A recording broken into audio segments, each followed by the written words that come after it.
My name is John Keay from the Clan Keay. Okay, there is no Clan Keay, but I'd like to think there is. Anyways, we're at Stormont House in Harrietfield. Today is October 12th, 2005, and this is our last day here. We're in the entranceway of the newest piece to Stormont House. Can't tell you when it was made. There's a bathroom in there. We're hiding my mother and sister at the moment, so they're not in the shot. Washing machine. This is the hot water heater for the house, etc. This is a kitchen, also part of the newest part of the house. This is a rental house that we rented for a week, so this is our last day. We're just leaving this morning. I can't tell you when this was added, but we believe this is a fairly new addition onto the house. It's got everything you need, I guess. So we walk into the old house here, and what's interesting is how thick these walls are. This isn't perfectly representative because there's an old piece joined to the new piece, but I'll show you later on how thick these walls are, and they're not much smaller than this. It's amazing. Of course, this building is all stone. This is the living room. I don't know that a fireplace ever existed here, but they've got a decorative one. On the other side of this house, and you have to see it from the outside, this house actually, there's two houses that are joined together. So there's another house, a stone house, presumably the same age, that extends back quite a distance. The guy that lives there, Peter, can't think of his last name, he actually, we're told by the locals in the Harrietfield pub that he knows the local history of this area.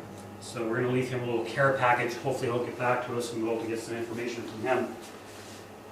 When we first got here, the view, this is the main street that goes past Harrietfield here. The view out of this window is, when we first got here, was a field full of sheep. And of course they're not here this morning, but it was quite spectacular when we first got here.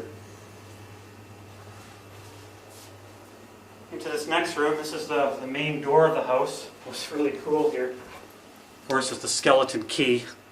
It looks old enough to be the original key. I'm sure it's not.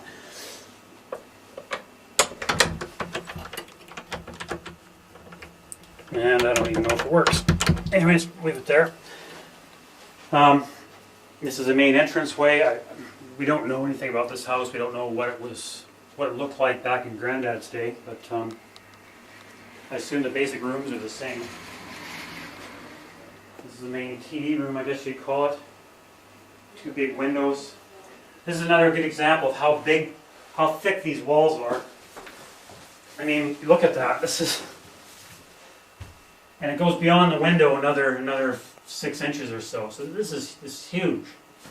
I'm not sure how they built. I think they built 2 rows of rock and there's a filler in between. I'm not sure exactly, but it's.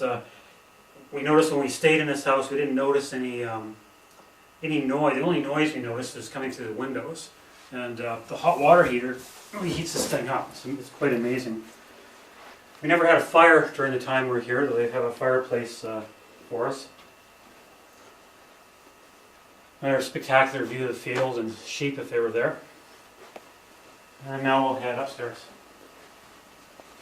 This is a little utility closet.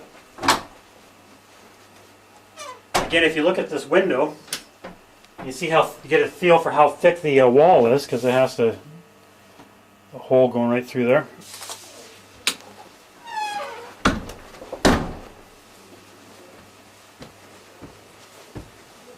Imagine a few people have fallen down these stairs over time. Another thick window. This is kind of neat. If you look at the roof, it's not tile, it's actually tiles made of rock. Now, how they make those things, I don't know, but that was just the coolest thing when we noticed it. We'll start in the master bedroom. Again, we don't know what it looked like back then. Maybe this was 2 rooms, who knows.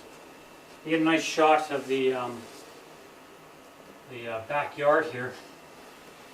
There's a big area, a stone wall, and then around the side of this red building you can actually walk into what may have been a garden way back when.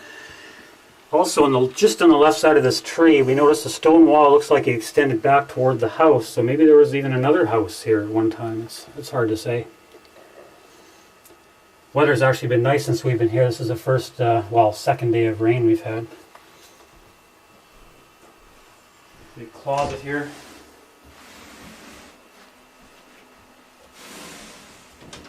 And another nice view.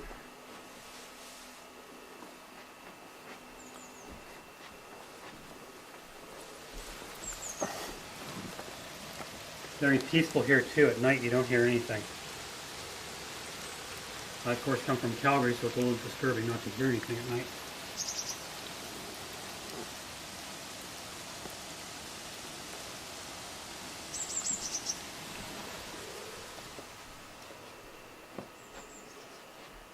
So there's two more bedrooms. A small bedroom here. Very small bedroom with a closet. Another nice view.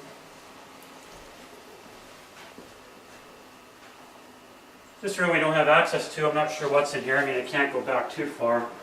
I'm not sure what's in there. Small closet of some sort. Slightly bigger bedroom, two beds.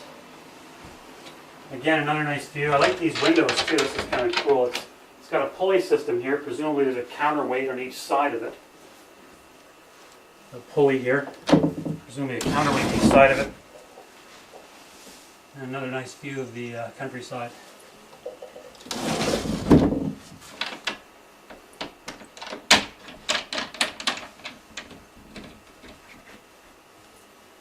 And finally,